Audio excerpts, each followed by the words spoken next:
ام لہم آلہۃ تمنعہم من دوننا، کیا ان کے لیے اور خدا ہے جو ہمارے سوا ہے، جو ان کو ہمارے عذاب سے بچا لیں گے؟ اوکھے ویلے بزرگ کام آتے ہیں. لا یستطیعون نصر انفسہم ولا ہم منا یصحبون، جن جھوٹے معبودوں کے اوپر انہوں نے تکیہ کیا ہے وہ تو اپنی مدد خود نہیں کر سکتے، اور نہ ہی ہماری طرف سے کوئی تائید ان کو حاصل ہے. ولا ہم منا یصحبون، یعنی یہ جو ان کا عقیدہ ہے نا کہ جی فلاں کوئی بزرگ یا فلاں کوئی آلہہ یا کوئی فلاں بت ہے، اے بھی اللہ دی اطاعت والی کرتے ہیں، اللہ کے اذن کے ساتھ ہی کرتے ہیں. اللہ تعالیٰ فرماتا ہے کوئی ہماری طرف سے کسی کو اذن نہیں ہے، نہ ہماری تائید حاصل ہے کسی کو، اور نہ ہمارے مقابلے پہ آگے کوئی دھونس سے ہم سے بات منوا سکتا ہے. نیور، ہو ہی نہیں سکتا.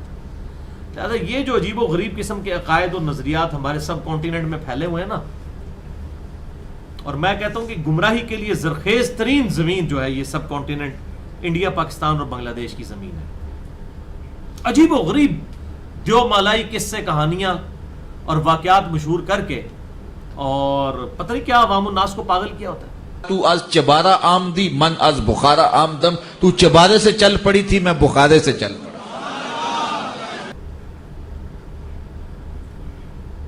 وہ جی فلاں جو ہے وہ سمندر جو ہے وہ عبداللہ شاہ غازی نے سنبھالا ہوا ہے، نہیں تو سمندر جناب کراچی جڑا جی وہ نیواں جی سمندر ہوتے آ جائے. اوکھے ویلے بزرگ کام آتے ہیں. اور بھائی کوئی بزرگ اپنا موتر نہیں روک سکتا، اپنا پیشاب نہیں کو روک سکتا. سمندر روکنا، سمندر کے تو سائنس کا نہیں بزرگوں کو پتا، اللہ یہ کہ کسی کو سائنس آتی ہو.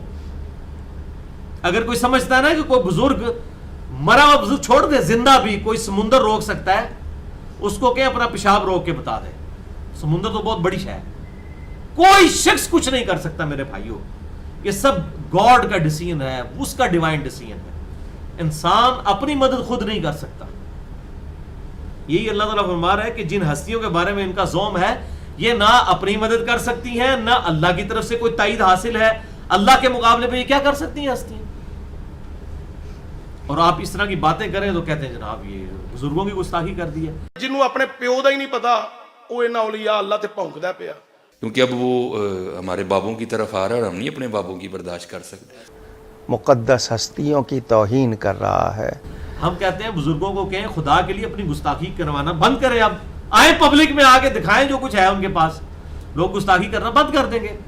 ہم سارے سوشل میڈیا کو بھی بلا لیتے ہیں، پرنٹ میڈیا کو بھی بلا لیتے ہیں، اور چینلز والوں کو بھی بلا لیتے ہیں، پی بی سی کو، سی این این کو، جیو کو بلا لیتے ہیں، اے آر وائی والوں کو، دنیا والوں کو، ان سب کو بلا لیتے ہیں. بزرگوں کو کہ سامنے آئے، اپنی بےعزتی اتنے عرصے سے کروا رہے ہیں اور خصوصاً میرے ذریعے تو بہت زیادہ کروا رہے ہیں، سامنے آئے اور وہ ساری چیزیں کر کے دکھا دیں جو ان کا زوم ہے.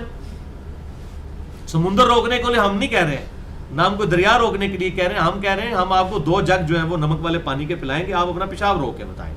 تینوں کی پتا ہوئے نہ بابیاں دے کمال دا، چین بھی نہیں کرنی، پھر پتہ چل جائے گا. تو یہ ساری کی ساری باتیں، اور پھر اس کو کرامات کا اور ان چیزوں کا نام دیا ہوا ہے. وَلِعَوْذُ بِاللَّهِ تعالیٰ.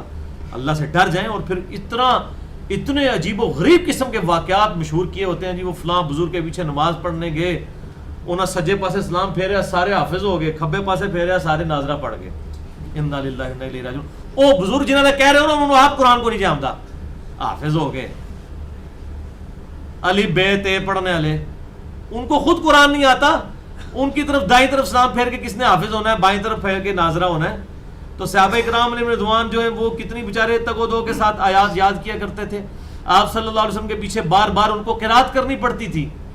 جبھی تو آپ نے منع فرما دیا تھا کہ امام کے پیچھے قرات نہ کیا کرو سوائے سورہ فاتحہ کے، وہ بھی سختوں میں پڑھنی ہے. وہ کیوں پیچھے قرات کرتے تھے؟ تاکہ یاد ہو جائے. مصحف ریٹن فارم میں ہر شخص کے پاس ہوتا نہیں تھا، کاغذ کوئی عام تو نہیں تھا. چمڑوں پر اس طریقے سے اونٹ کی شانے کی ہڈی کے اوپر، کپڑے کے اوپر لکھی ہوئی آیات چند لوگوں کے پاس ہوتی تھی، باقی تو سارے سن سنا کے یاد کرتے تھے. یعنی آپ صلی اللہ علیہ وسلم جب قیام اللیل کرواتے تھے، 5 نمازیں جب فرض نہیں ہوئی تھی، یہ تو مدینہ شریف میں فرض ہوئی ہیں نا. مکے میں 13 سالہ مکی دور کے اندر صرف قیام اللیل تھا، رات کی نماز ہوتی تھی، نوافل ہوتے تھے. آپ صلی اللہ علیہ وسلم پڑھتے تھے، صحابہ آپ کے پیچھے پڑھتے تھے. آپ اونچی آواز میں پڑھتے تھے تو وہ بھی ساتھ ساتھ پڑھتے تھے تاکہ ان کو یاد آ جائے، ریپیٹ ہو جائے. آپ صلی اللہ علیہ وسلم نے سجے پاسے اسلام پھیر کے سارے حافظ تھے، کھبے پاسے سارے ناظرہ نہیں بنائے، کوڑ مار دینے. ایسے نہیں ہو سکتا. دنیا بقدر ایفرٹ ہے میرے بھائیوں، یہ امپاسبل ہے.